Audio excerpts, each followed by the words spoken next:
Welcome to Marketing, Media, and Money, your go-to podcast for proven profitable strategies, secrets, and resources from industry experts and global influencers to help you scale your business, shorten your learning curve, and stand out in a crowded, noisy marketplace. Here's your host, award-winning marketing and media strategist and international speaker, Patty Farmer. Hello, everyone, and welcome to this week's episode of the Marketing, Media, and Money podcast. Really excited to have you here with me today because we're going to be talking about a topic that I find near and dear to my heart. Let's start with a question. Is your big idea bold enough to change the world?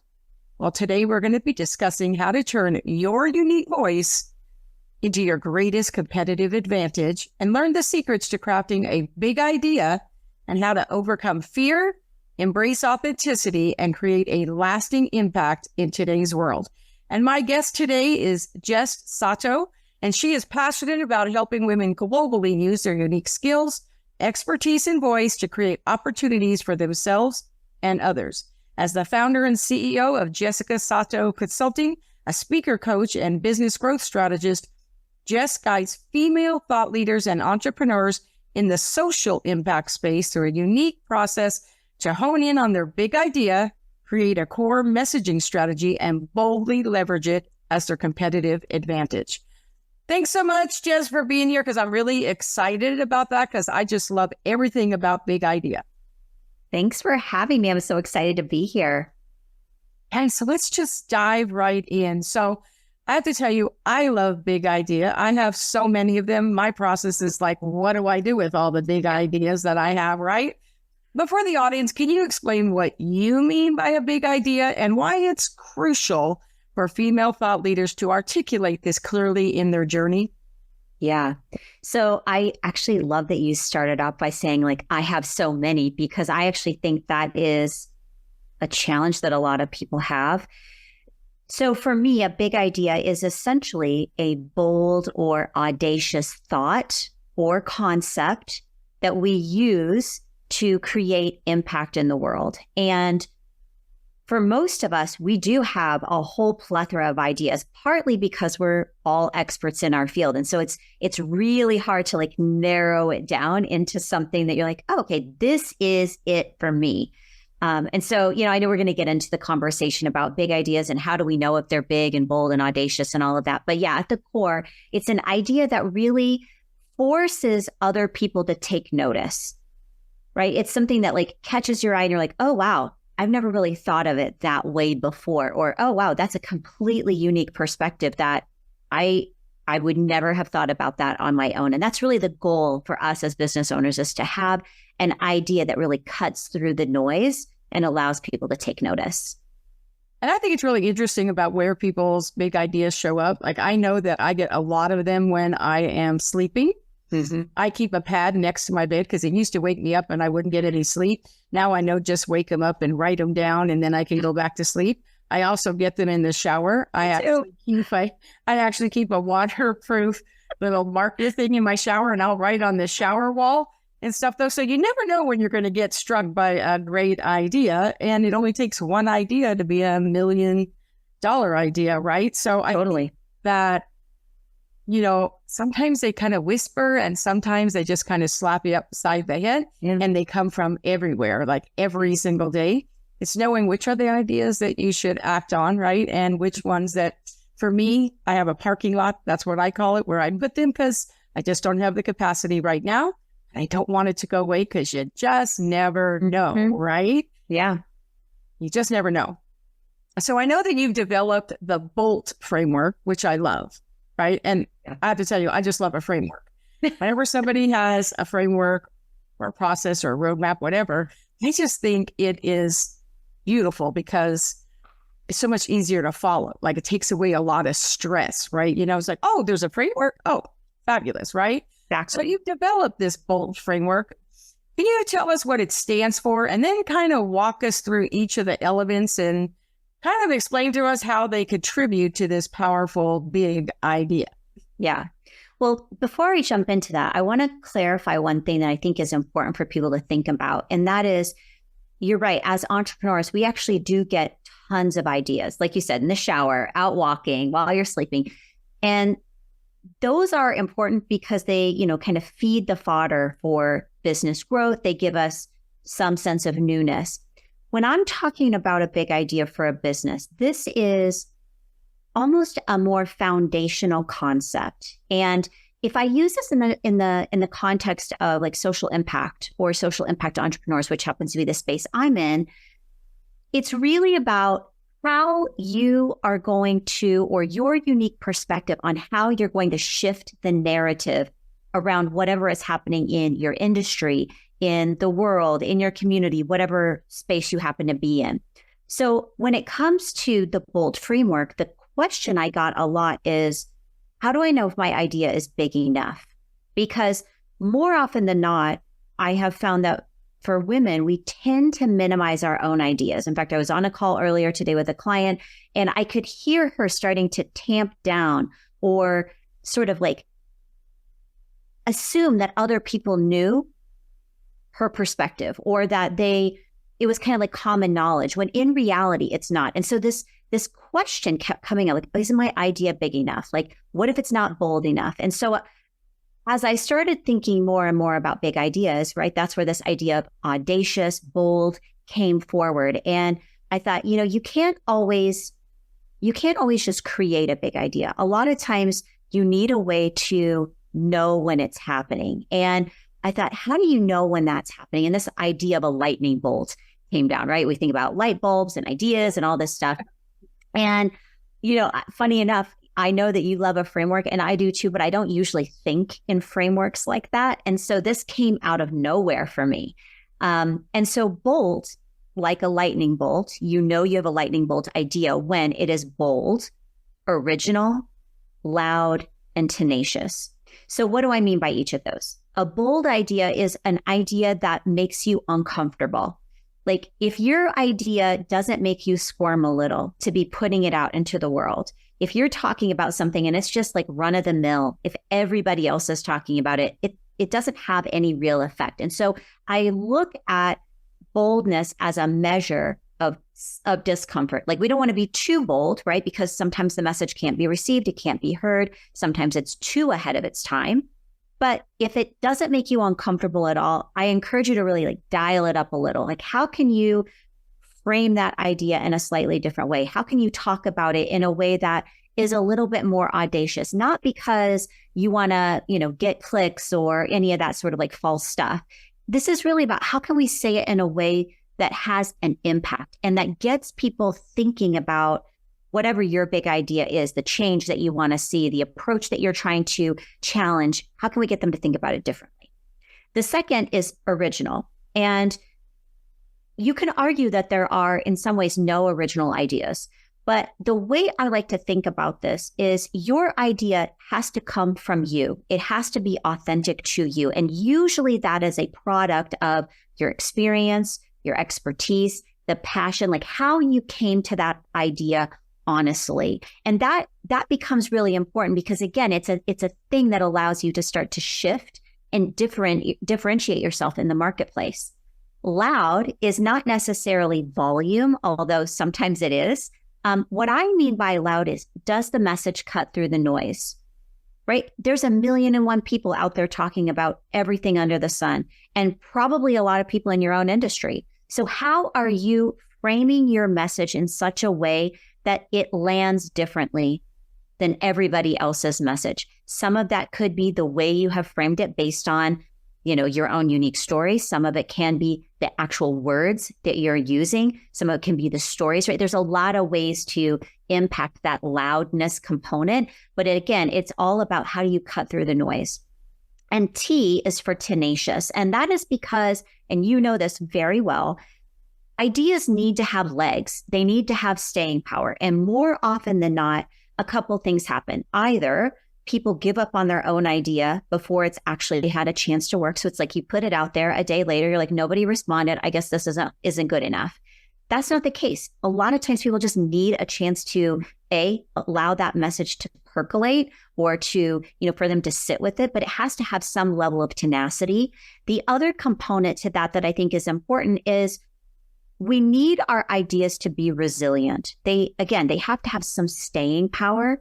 And that means that as the idea is being challenged in the marketplace, as people are providing feedback and ideas, our idea is growing and evolving as well. So it's kind of two-pronged in that case. But again, bold, original, loud, and tenacious. And when we take all of those concepts together, we can ask ourselves a whole series of questions that allow us to be really honest about what our idea is all about and how is it showing up in the marketplace. You're going to give us an example of at least one of those questions that we could ask. I'm sure there's a whole bunch of them, and that's why people hire you. But go ahead and give us a sneak peek of at least one. Yeah, well, I mean, I'll go back to the idea of bold. This is just you doing a gut check. Like, does it make you a little bit uncomfortable to say this idea? And part of that is you having some perspective about looking out into the marketplace and seeing, like, how is everybody else saying this? What would happen if I just dialed it up a notch and I said it just a little bit bolder? If I, framed it in a way that does make people go, huh, or to sit back and think, wow, I need to chew on that for a little bit, right? Like, we know that intuitively. And if you don't feel that little buzz or that little twisty feeling in your stomach, like, there's probably room to grow. I think if you look at like original, it's like, where did this idea come from? So I'll use my own, right? I believe very strongly in the power of women's voices. And a big part of the narrative around my work is that I have been in places where women's voices have been diminished, from religious places to the Middle East where I grew up. I have seen what happens when women are not allowed to speak freely, either because legally they can't or because culturally it's inappropriate. We see that in a lot of the structures that we deal with as women: minimize, fit in, play it small, etc. And so for me, when I look at the power that women's voices have, all of that comes through. So it's like being honest with yourself about your idea. And like, I have a whole guide that will take you through a bunch of these questions so that you can actually ask yourself these hard questions and get perspective from other people. I think that's really good, because as I'm listening to you use the words for bold, I really love it. And it resonates with me a lot, because when I think about it, whenever I come up with those, really bold ideas that even scare me, it's like, ooh, dare I? Right. And it is original, right? And it is loud. And for me, it's loud because like it just won't shut up, right? It's like right there. And it's tenacious because it won't go away. And whenever you try to put it to the side, it's like a bolt. No. And it's a bolt. So what a great use of words and verbiage for it. So I really like that. And I like what you say, and 100% agree with you. I've been in one of those places where I wasn't able to use my voice. And I get that. And I love that you're about social impact, because I know for me, a lot of times, and I'm sure there are more than that, but for me, I like to think of three. Like, sometimes when people are in business, they're still in the startup or the hustle scale type of area in their business. But also, really, then there's like legacy, right? Where you get to the point where now it's like you're building a legacy. But there is a space in between those two things where I play, where it's like, you know what? I'm not ready for legacy yet. I still have a lot of things that I want to do, but I'm not driven by money. Yeah. Money is not the deciding factor for me of whether I will do something or not do something, right? And so for me, I care more about making a difference, right? I feel more important to me is contribution. Yeah. So I care about those type of things. So it's more important to make a difference than a dollar. I mean, not that we're all not, whatever we do going to make money, right? We're a for-profit business. However, with that said, I think it's really important. So every time I've ever heard you speak, or the conversations that we've had, I love that social impact is such an important part of that. And I think now more than ever, it is really needs to be important. So how can women identify and literally embrace their unique voice as a competitive advantage in their industry? Mm-hmm. And what impact does this have on their personal and professional growth? Okay, I'm going to write that down so I don't forget it all. I'll send you them. So let's start with how do you identify it? Because I do think, if I go back to what I said earlier, there is this tendency to sort of downplay our own ideas. And I think there's a lot of reasons we do that, so we don't have to get into that. But I do think this is a challenge that we have. And so I always encourage people to start with their expertise. What is it that you can be where can you be a credible contributor? What is your personal and professional background that gives you the credibility to be able to talk about something, right? Like, I can have an opinion about some kind of medical practice, but I'm not a medical doctor. I don't have any medical experience. So I'm not a credible contributor in that space, right? The next piece of the puzzle, and I think of this almost like a Venn diagram, is what is that unmet need? Like, what is the thing that you're seeing in whatever space you happen to be in that's not being addressed, or is being addressed in a way that you're like, I don't agree with that, right? Like, there's tons of talk in the marketing space, in the coaching space, and all these different spaces. And we're all like, I don't like what I'm seeing, and I need to say something about that, right? So we pull that component in. And part of the reason we do that is because if nobody cares, if it's not really a problem, it's not going to land, right? It's not going to cut through the noise in that marketplace. And then the third part of the equation is, what are you passionate about, right? There can be an unmet need, there can be an expertise. And if I'm not really that passionate about it, it's going to be hard for it to have that tenacity that we ultimately need it to have. So that intersection of those three things, expertise, unmet need, and passion, becomes a really important starting place to be able to figure out, wow, okay, this is my big idea. And I say expertise. One thing I want to add here is that this is also your experience, right? So we give a lot of credibility to professional expertise, but sometimes it's our lived experience that actually starts to shape the narrative, right? So in my case, it started out with my lived experience, being in, religious environments that were not supportive of women, being in countries where, people weren't allowed to speak up, and then being in professional spaces where I saw the power of voice come into play, right? That's kind of that mixture of expertise and experience, I think, is really important. So we bring all that together, and that starts to give us some sense of, wow, I have something really important to say, and I can't not say it because this is a huge problem, and I am a credible contributor in this space. That's where we start to form that big idea.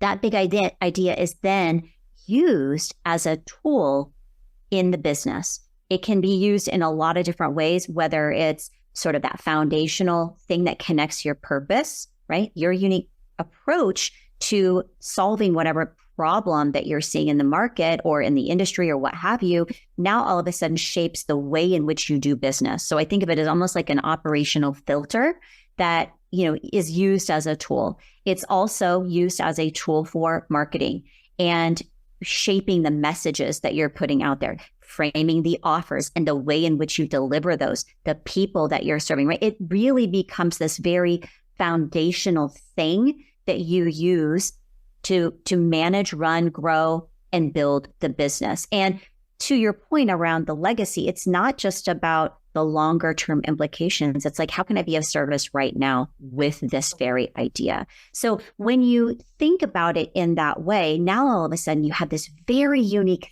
thing in your business that allows you to show up in the marketplace authentically, uniquely. And that is where the competitive advantage comes in. Because all of a sudden now the people who are attracted to the approach, the values, the mission come to you. And those who are like, yeah, not for me, great, bye, not for me either. And I really like that too, because I think that some of the things that we're hearing in the marketplace right now are that, you need to have a point of view, right? And I believe that. And it needs to be your authentic point of view. What I'm also hearing from a lot of salespeople is that in order for you to give your point of view, it needs to be polarizing. And I don't believe that's true. It doesn't have to be polarizing. It just has to be unique and authentic, right? And I love the way you just wrap those three things, I think are really powerful, right? And I think it's really important to remember that. I have seen some of the quietest, people who don't really speak up and really have something that they really believe in. And it's powerful, right? And I really like that. So what would you say are some effective ways to test? Like, I'm all about testing, right? What are some effective ways to test whether your big idea is big enough to make a significant impact, both in business and in the world, if you choose?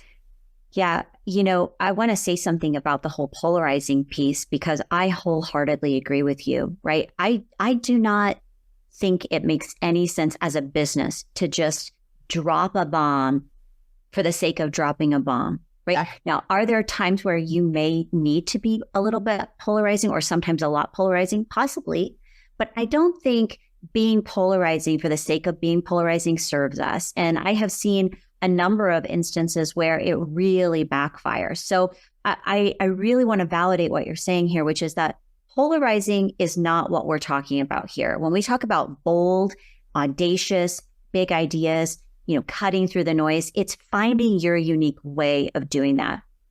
So how do you test that? I always start by looking inside, not necessarily inside myself, although occasionally that makes sense. What I mean is let's look at the business. Let's actually audit the business and make sure that everything is in alignment. Because a lot of times, and we feel this before we actually see the effects of it, right? But when your business is kind of running out of alignment, right? There's a grinding feeling to it, right? So it's like, I care a lot about X, Y, or Z mission, but nothing that I'm doing in my business supports that. We can feel that grind, but it takes some actual introspection to be able to figure that. So I always encourage people to do a really hard look at the business. If your big idea is all about voice and women's voices like mine is, then me, marketing to men, serving men, etc., is a little bit out of alignment. Does that mean I can't actively and purposely choose to do that? No, it doesn't. But it means that everything in the business should be geared toward the big idea, right? So we start with an internal audit, everything from your operations, your offers, your marketing, the clients that you're serving. Does it all fit together?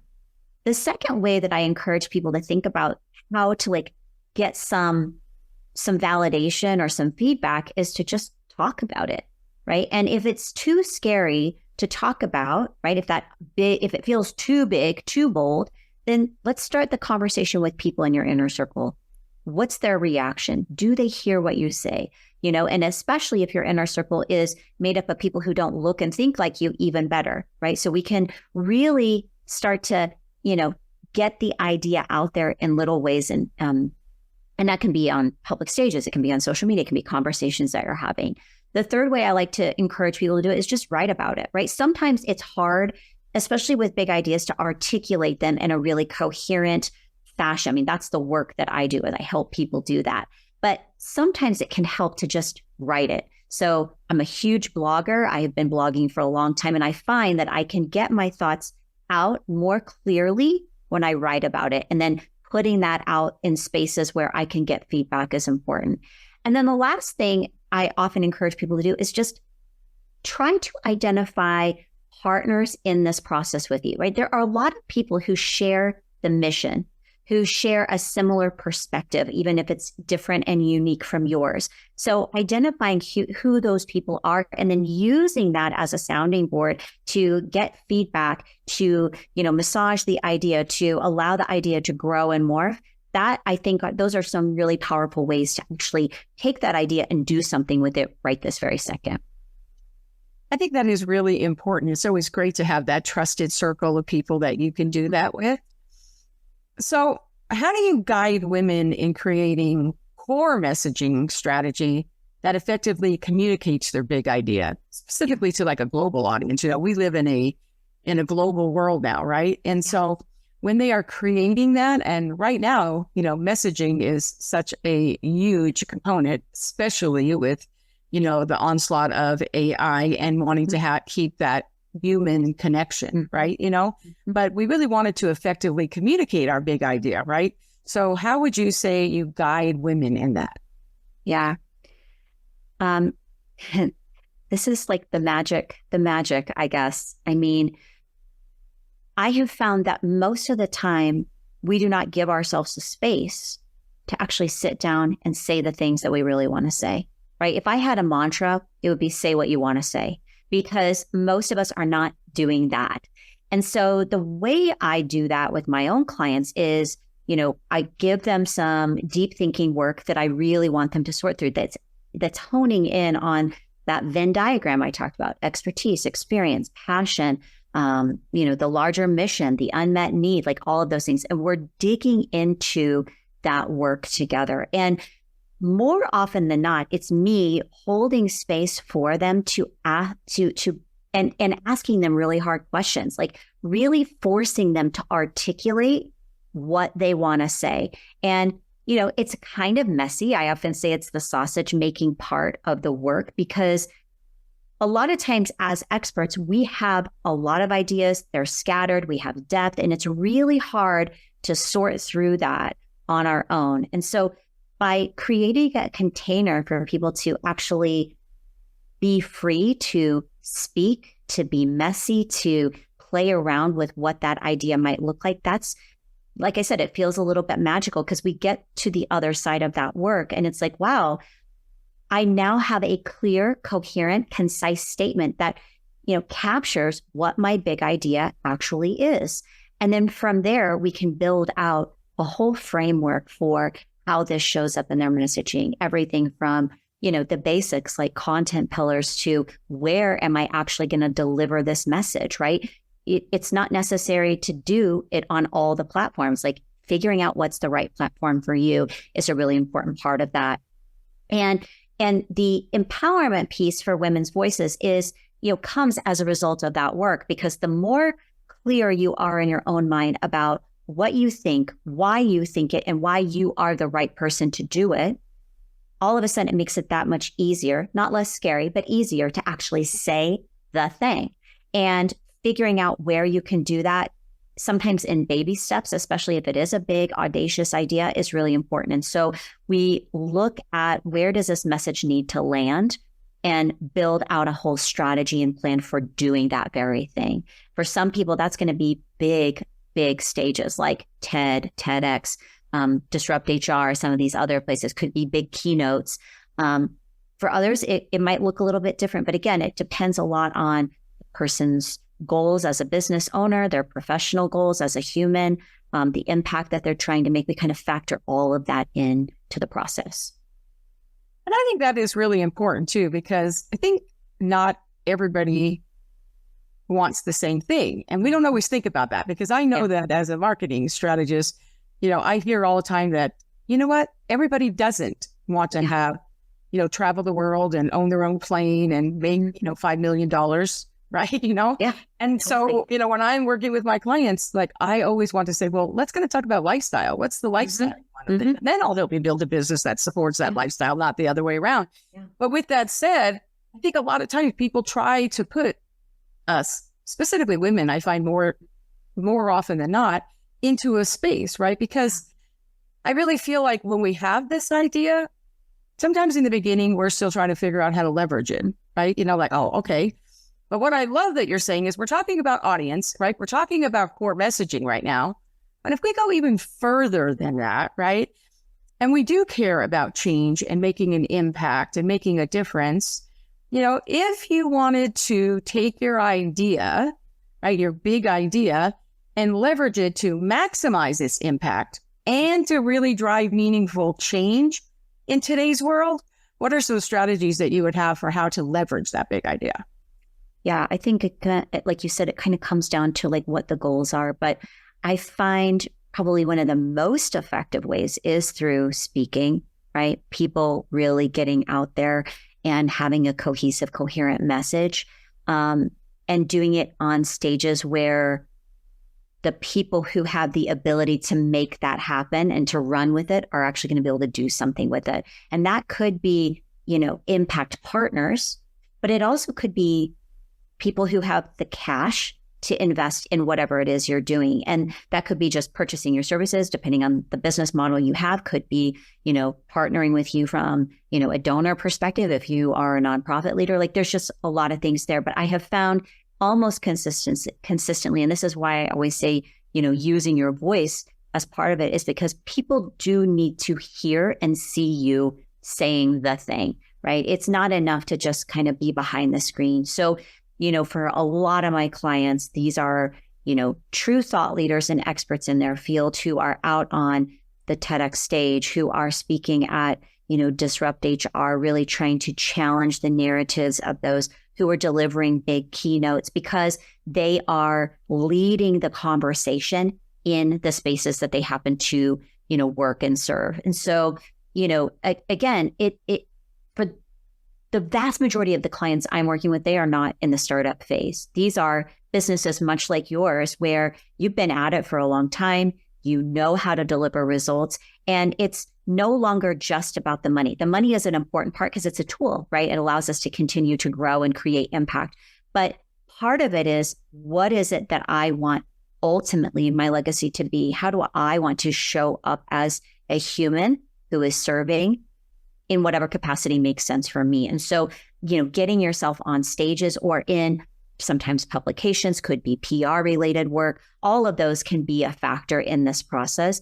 But when you take that core idea and then put it to use in the context that makes sense for your business and the ultimate goal you have, that's where we start to see people really being able to leverage it as a competitive advantage. Because it's no longer just about the impact itself. It's also, how do we use it as a tool within the business, right? So that beautiful tension between purpose and profit, and bringing those together in order to move the needle forward in whatever space we happen to be in. I think that is really important.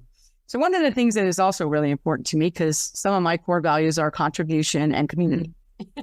Connection is very important to me. So how important do you think building a supportive community for women entrepreneurs, and how can that community amplify their message and accelerate their impact?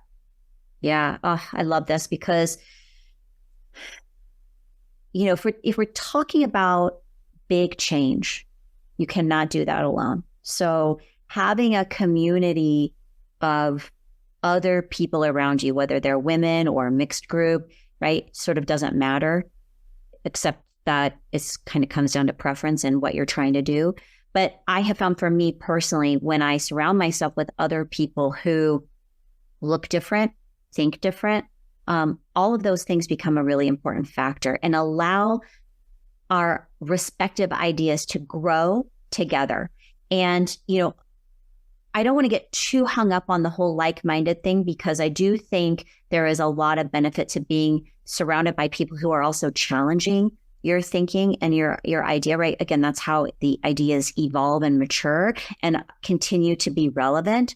But having a group of people that are, who believe in you, who want to support you, I think that's invaluable, because it is very hard to be in spaces where you are on the leading edge. And so if you don't have a community around you and you're out there challenging the status quo and you feel like you're the Lone Ranger, it's pretty exhausting.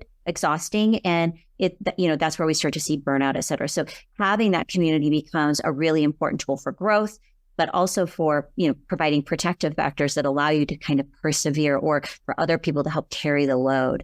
I think it's important. I think for a long time, that was kind of like a phrase, right? Like-minded. We want to be in rooms with like-minded people, right?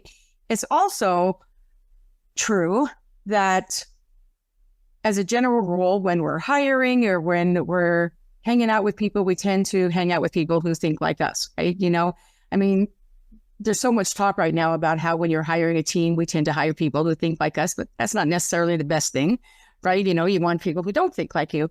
I actually think that when I'm masterminding or in my trusted board, I don't want somebody who's going to think like me, because I thought many, many times, if I could just clone me, right? But the reality actually is that just keeps me going where I am. Yeah. I don't want necessarily some like-minded, but I really want diverse-minded people who don't think like me, who don't look like me, who are going to challenge my perspective and give me a new way to think about it, so that it's disruptive and you get different insights and perspectives from their expertise, their knowledge, their experiences. And I think that's kind of where that whole don't be the smartest person in the room, be in rooms with people who aren't just like you. And I have to tell you, that's what I look for sure, in everything that I do. And I I get tired of just looking through my lens. You know what I mean? I don't want to just look at my lens. I want to look at somebody else's lens and say, oh, wow, you know, I don't like to hear, like most people, you should do this and you should do that. Nobody wants to hear that. But I love it when somebody challenges it and says, well, Patty, have you ever thought about or whatever? It's like, no, I haven't. Like, tell me more. Like, I'm so open to that. Right. And so I think that that can be one of the greatest things that we can have, is to have a community of people who support you, but challenge you as well. And I just think that is really, really important. So with that said, what would you say are some of the, we're talking about challenging, what would you say are some of the biggest challenges that women face, especially if they're stepping on a global stage, right, with that big idea? And how can they overcome those obstacles so that they feel confident? Because, right, you know, when you can confidently share your message, I mean, you're halfway there, right? You know, but we do face challenges with our big ideas. So like, what are some of the ways that you would say that you could help them to overcome those? Yeah, it's a great question. I mean, we've talked to a degree already, but, you know, a lot of times I think we're too expert for our own good. And, you know, it's like, oh, I want to be an expert, but like, being an expert comes with its own challenges, right? Because as an expert, that means you have such depth and breadth of knowledge. So, you know, a lot of times the challenge I see is people will step onto stages with too much expertise that isn't culled down into something actually usable. And so the result of that is just confusion. And, you know, if you're on a big stage like that, then that, you know, just it has its own little ripple effect that doesn't really serve us. So that's one that I expertitis, I guess, is a fun name we can call it. I think, you know, on the opposite side, we have people who are questioning whether or not they're the right person to do it, right? You know, so you could call that imposter syndrome. Sometimes it's, you know, I actually think of it sometimes not from I don't think I'm good enough or deserving enough, but more like, I care too much. What if I'm not the right person, right? There's kind of a double edge on that. Because you want to make sure that gets out there the right way. And sometimes you question, you know, am I the right one? Should I be the flag bearer? Surround yourself with other people who exactly can do it together. That's exactly right. Well, and that's where that community comes in, right? Yeah. If you're going to be the flag bearer, if you're going to be the one leading the conversation, there is usually, I hope, for more often than not, that there is a level of care that goes into that, especially if you're talking about sensitive topics or things that, you know, have a ripple effect beyond yourself. So, you know, those are probably two of the biggest sort of imposter syndrome, like caring too much, being too expert, and not clear enough. Like, those are probably the biggest challenges I see. Plus figuring out like, where is the right stage? Like, that's a whole different kind of conversation. You know that well. So I think addressing the challenge, you know, some of it is, as on the expert side, is making sure that you have worked with someone who has been able to help you take that expertise and package it. And, you know, one aside here I'll say is, I think sometimes we think we have to pack it all in, that if this is my only opportunity, like, how am I going to say all the things I know? And I often encourage my clients to think about, like, what's that gateway talk and the next talk and the next talk and the next talk, because you're never going to be able to get all of that out in one go in a way that people will receive. So, you know, really, right, exactly. Because I know that I have heard people say something and they're talking about this, and then I won't run into them for like 6 months, and then they're still talking about the same thing, and then they're talking about the same thing, and then you kind of have to ask yourself, well, is that the only thing you know? Like, right. You want that, like, kind of like staggered approach. So I think that's people one can thing. Only receive so much. Totally. Right. Like, and especially if you're talking about something that's really audacious, people are like, wow, I need to sit with that for a while because I have never thought about it that way. Wow. That shifts my whole perspective. Right. When we're doing that kind of work and we're out on stages talking about it, we have to do it in bite-sized pieces. So I think, you know, on the expert side is make sure that you have already, or you are working with someone who can help you break it down into bite-sized, approachable pieces. And I think on the other side, you know, you finding that community of support who can help you address the different angles and the nuances of an idea can be really important from addressing that care perspective. And then on the imposter side, you know, I think, you know, this is where I really encourage people to ask themselves a very simple question. what in the world would change if you said what you wanted to say? Oh, I mean, if you really think about that, if you are on the leading edge of a conversation, if you are trying to bring forward a unique perspective and you're sitting there asking yourself or wondering, like, am I the right person? What if people don't, all those impostery kinds of questions. I just want you to really think about what would change if you did say it, because that is the reason we do it, right? If we can really move the needle and, have the conversation, shift the perspective, man, talk about powerful. And so, that's, again, where that community of support comes around you and says, hey, you've got this, exactly what needs to be said. Get out there and do it.